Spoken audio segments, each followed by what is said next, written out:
Ayun, no, na full charge na rin, no, na full charge kasi 14.6 yan yung charge ng battery, no. Napaabot natin sa 14.6 kasi ito 2 amperes lang to dati. So habang pinupull charge mo yan, pumupunta yung ampurahe papunta rito sa battery, kaya yung 2 amperes nito ay naging 0. So ibig sabihin na-reach na yung pinakapuno, no, pinaka full charge. So gagawin na natin yung capacity testing. Ayan, kung titingnan natin, no, 14.6. Ayan.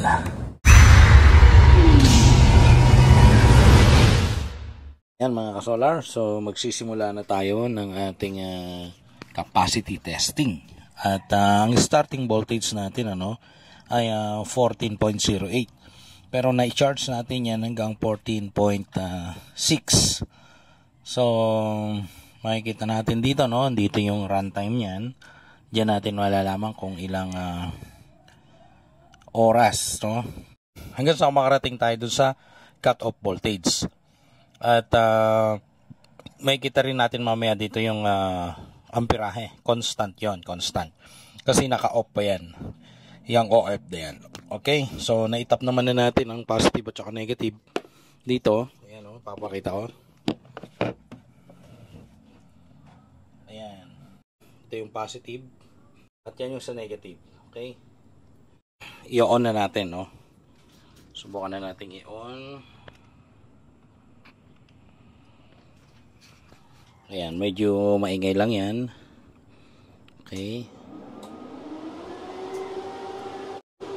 Yung ating amperahe ay nag-automatic siya na nag-detect, no, kasi medyo mataas yung amperahe nito, nasa 20 amperes kasi.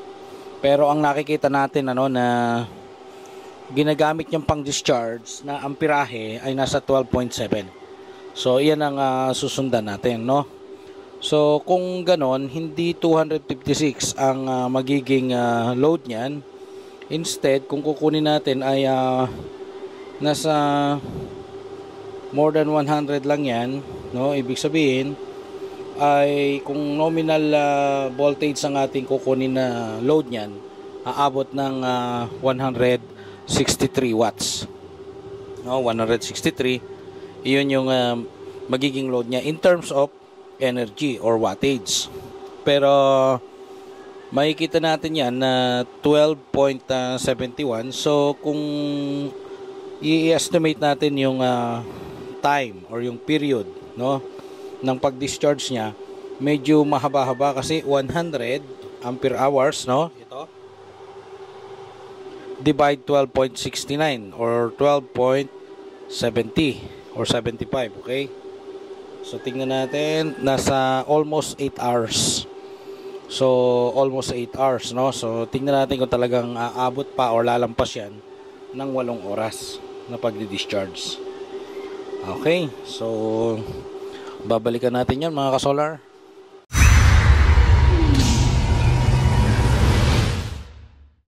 Okay, nagbabalik tayo mga ka-solar. Ayan, at makikita natin dito, ayan, oh. Ilan na ba? Nasa 61.5 ampere hours, no. At ang runtime niya ay halos umaabot na ng 5 oras.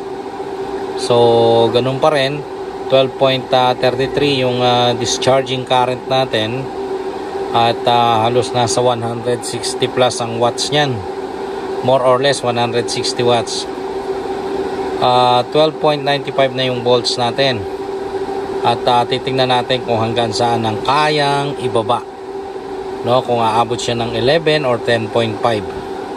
So yun yung magiging cut off voltage.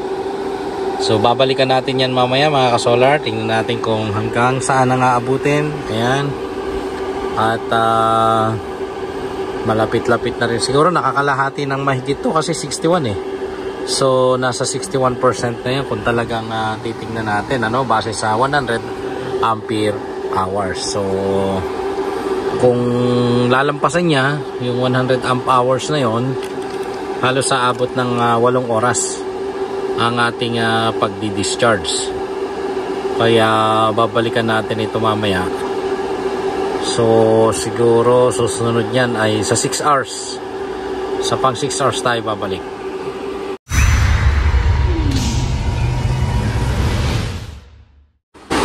So ayan, nagbabalik tayo dito, no? Dito sa Watt Cycle 12 volts 100 amp hours discharging and capacity testing.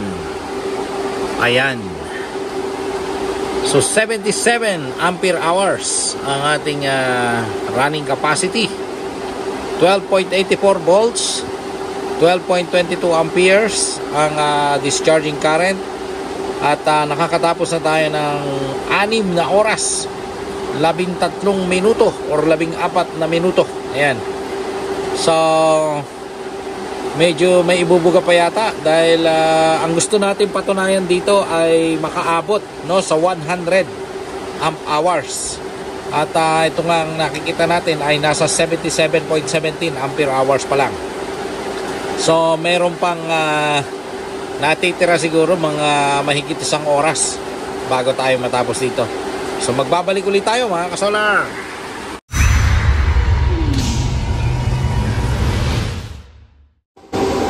So ayun mga kasolar, tayo nagbabalik muli, ano?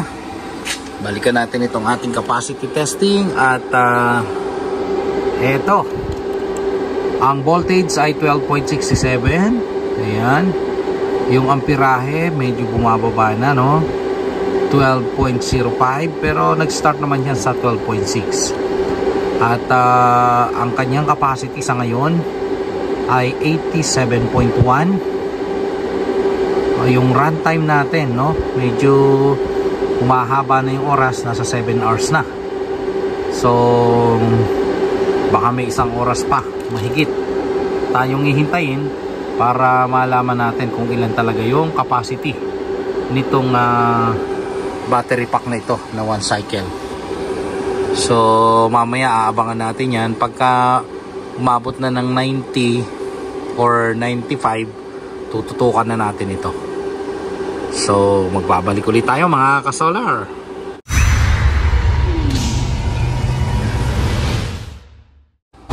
Ayan, binalikan ko ulit, no? At mataas na yung kanyang capacity, nasa 93.2 na, ha? Pero yung voltage makita natin 12.57. So hindi natin alam kung magka-cut yan sa 11 volts. At malalaman natin baka mamaya umabot pa ng 10.5. So abangan natin, no? Dahil tingnan nyo, yung amperahe niya medyo bumababa rin. So hindi nose dive, kumbaga kung titingnan natin sa graph, dahan-dahan din bumababa yung kanyang amperahe. At nasa 7 hours and 34 minutes na. So babalikan natin ito pagka nasa 97 na, no? Para medyo abangan natin mamaya. Okay, so magbabalik tayo.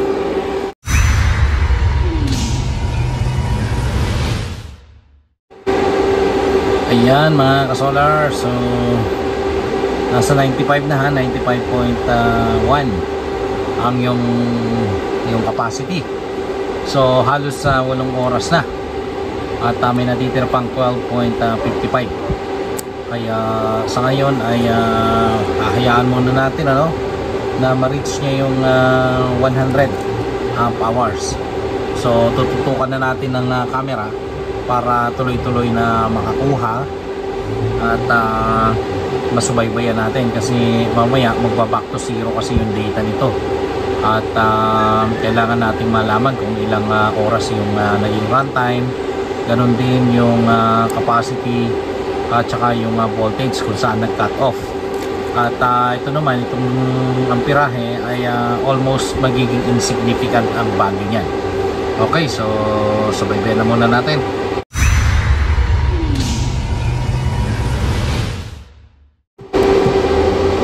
Ayun, nag-8 oras na. Ayun, 8 hours. Okay. So yung capacity niya malapit na mag 100. 98.42 AH. So mukhang tunay na 100 ampere hours ang laman nito or yung capacity nitong battery na to.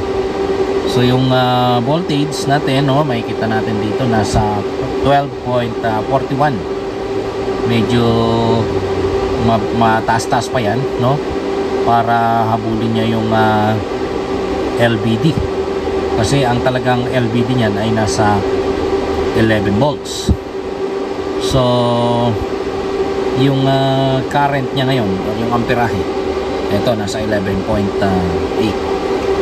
So hintayin na lang natin mga kasolar, ano, kung aabot ng 100.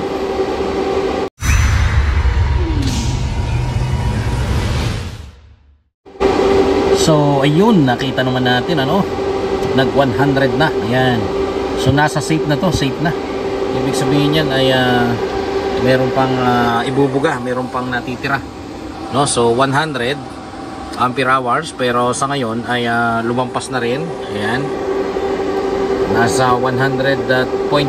ayan, AH. At may kita natin yung voltage. Ayan, no? Nasa 12.1. So hindi pa yan umaabot sa pinakamababa or low voltage, no? At may kita natin ay 8 hours and 9 minutes. So yung aking estimate kanina na more or less nasa 8 hours ay sobra pa pala. So nag-exceed pa siya dun sa 8 hours, no? Kaya ayan, tuloy-tuloy nating sundan kung gaano pa kalakas, no? Kung gaano kataas ang kanyang capacity. Ayan.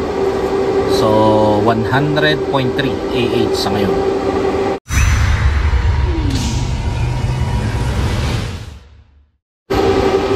Okay, so makikita natin yung voltage. Ayan, 11.86 na lang. So bumaba na, no? Kasi kanina nasa 12 point something. At habang tumatagal, bumibilis din naman yung pagbaba ng kanyang voltahe. So dito sa discharge, ano, yung DSC1 na yan, dyan natin makikita yung amperahe. At yung amperahe na yan, yan ang nagsisignify ng kanyang capacity. So lumampas na ito sa 100 ampere hours capacity dahil yun yung rated capacity niyan. So ngayon nasa 101.8 AH na, or 101.9 ampere hours. Yung runtime makikita natin nasa 8 hours and 18 minutes. So konting oras na lang ito or minuto at matatapos na rin tayo.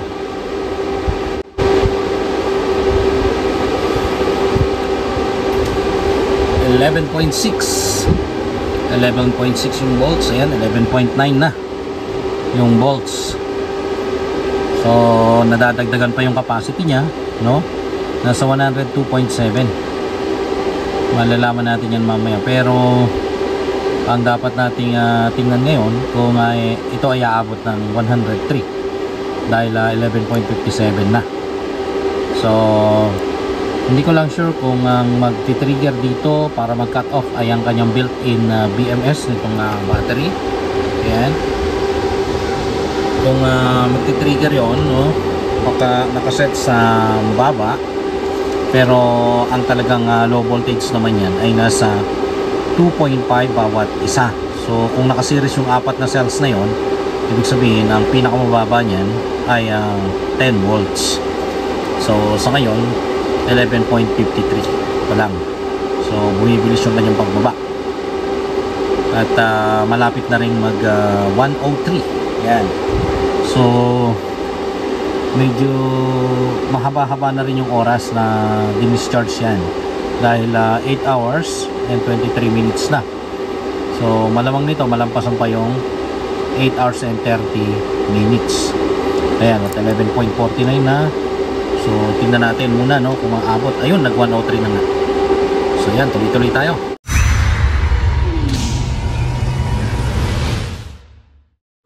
So ayun, no, malapit na sa 11 volts. Ito 11.15 na. At nadagdagan pa yung 103 yung discharge sa current niya or yung capacity. Nasa 103.7 na. At halos mag 8 hours and 30 minutes na. So tingnan natin ano kung mag-drop na siya or mag-i-stop pagdating ng 11 volts. So medyo mabilis-bilis lang naman yan, 11.11 na.